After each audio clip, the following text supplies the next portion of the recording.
Hi everyone, it's me again kay Daniel and share ko lang sa inyo yung naging YouTube journey ko.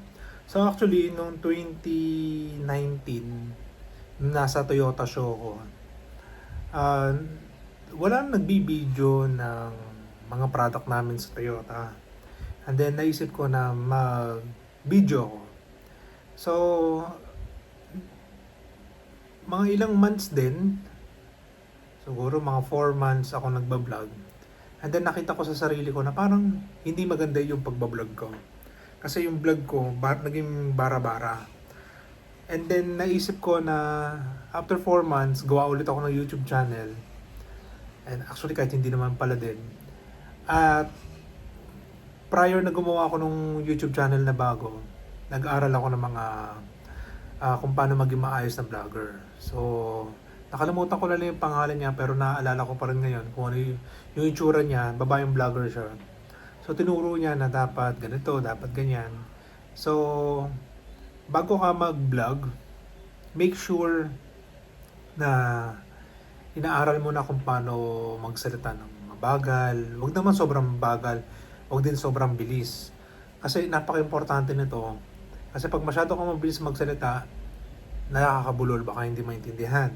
Pag masyado naman babagal, magiging boring yung datingan.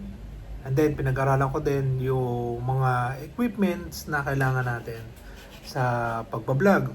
So, sa pagbablog naman, mga equipments na kailangan natin, kailangan lang din natin ng cellphone holder. Hindi ko lang dala kasi yan. So, napuno lang yung, ano natin, yung storage natin. So, nagbura tayo. So, cellphone holder kailangan natin, tsaka cellphone. Huwag mo munang pilitin na bumili ng iba pang mga gamit unless meron ka pang extra. Bili ka ng ring light or yung cellphone holder na pwedeng kabitan ng ring light. Actually, nandito siya. Wait lang.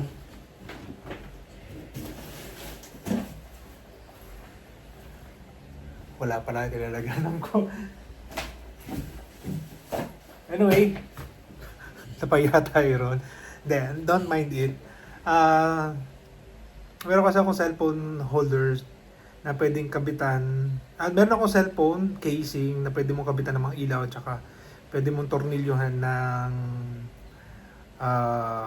tripod. Okay?